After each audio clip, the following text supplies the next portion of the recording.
That's why there's a Alright, we're recording. These are the 5 people here watching us speak.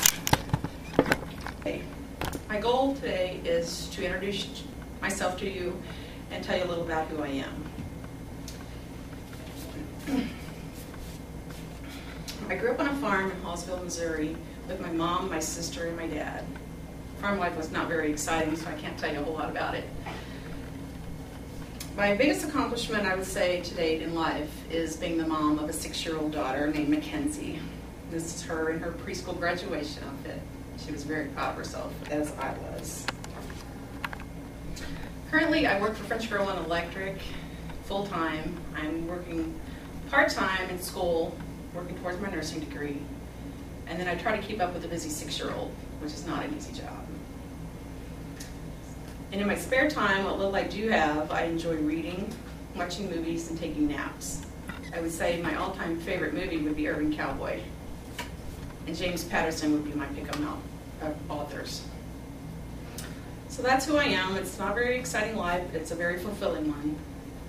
A busy mom trying to keep up with life. Hi, my name is Amanda Jesse. I'm a single mom. My son is 9 years old, and this is him. His name is Dalton. He's disabled. So it's kind of hard being a single mom, dealing with him, working full-time with Cheryl, and going to school part-time. Again, along with Cheryl, I am going to nursing school to try to better my life and to try to better my son's life. Other than that, I really don't know what else to say. Thank you for being here today. My goal is to tell you about a float trip that we planned that turned out to be less than, well, wait a minute. Thank you, everybody, for being here today. I would like to share with you a story of what should have been a relaxing and enjoyable float trip, which turned out to be anything but.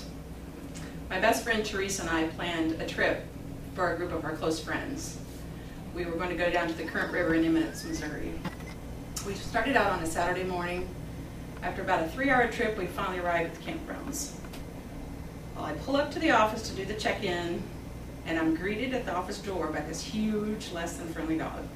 He starts barking and growling, and I thought to myself, oh no, this is not going to be good.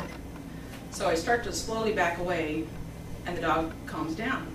Thought that everything's okay. As I turn around to go back to the truck, this dog jumps on me and bites me.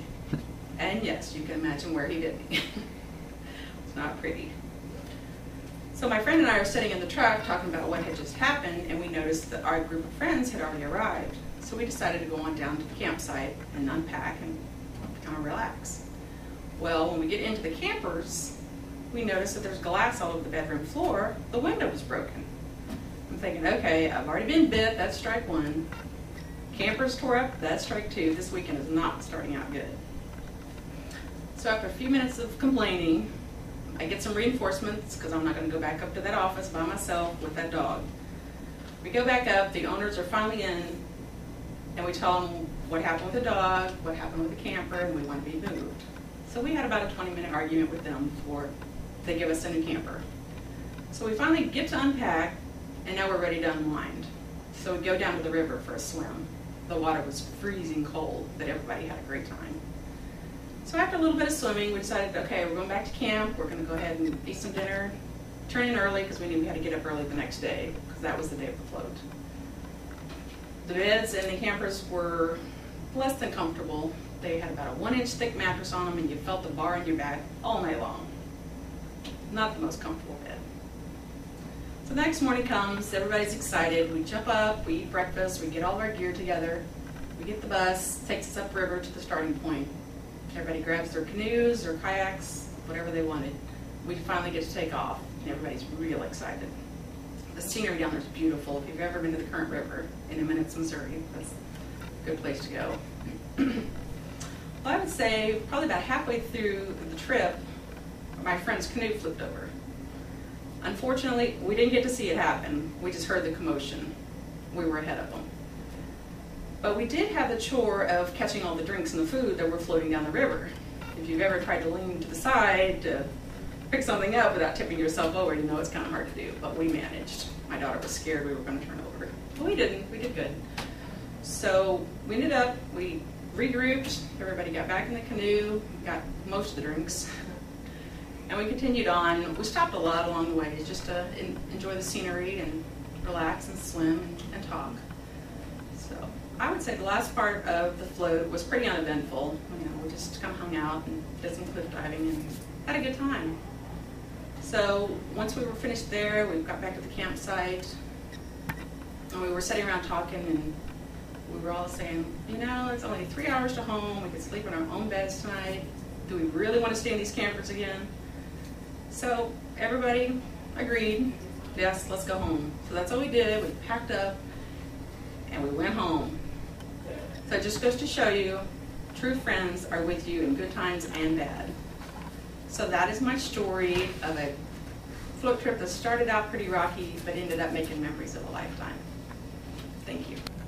Have you guys ever had that one thing happen to you that even 10 years down the road you can still just crack up laughing just at a commercial or anything that would remind you of it? When I was 9 years old, my grandpa decided to take me to Las Vegas for the first time. So we get on the airplane, I'm scared to death. I sit down, our seats are not together, so that freaks me out even more. I'm sitting next to this man that had a cowboy hat that I'm sure he could have put bodies in. It was enormous, and all he wanted to do was talk. So here I am, 9 years old, on a plane, never done it before. There's a stranger sitting beside me, chit-chatting, all the way to Salt Lake City. So we get to Salt Lake City for our layover, which is 45 minutes. I get to the airport, I see all the gift shops. I'm a huge gift shop person, so I'm walking around. An hour and a half later, as we're running to catch our next flight, we get on the plane. I have my miniature playing cards that I went to 10 different gift shops to buy. So everybody's mad because they had to wait for us. We finally get to Las Vegas. We had a really good time. We went and did the typical tourist thing. We went to the Ripley's Museum. We went to Red Rock Canyon. We went down the strip, which really wasn't too exciting when you're 9 years old. And then we went home. My aunt had a hot tub. Once again, I had never done that before. So we all go outside and we're sitting in the hot tub, relaxing, talking, just enjoying each other's company, catching up. My cousin is just, you know, he's just sitting there talking, and all of a sudden we look around and there's little pieces of things floating in the water. So we panic. We're like, what is it? And when we start picking them up, it's fabric.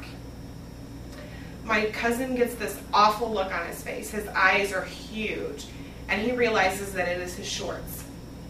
When he had mixed the chemicals for the hot tub earlier that day, he had spilled the chemicals on his shorts. Didn't know it. Got into the hot tub, the rest of the chemicals mixed, and disintegrated his shorts. So here he was in the hot tub with all of us. Now he's buck naked, scared to death. We're all laughing at him, you know. Of course, we wouldn't let him get out of the hot tub because, you know, we were having too much fun. Finally, you know, he convinces us to stop laughing long enough for him to get out, go in, and get a change of clothes. So after that, you know, our trip ended. We got back on the plane, hit some more gift shops, obviously, and went home. But to this day, that is something that we tell, that story is something that we tell every time we're together. That is just one of the funny things that happened that we'll never forget.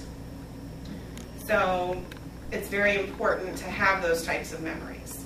If something once made you laugh, it needs to make you laugh for the rest of your life. Thank you.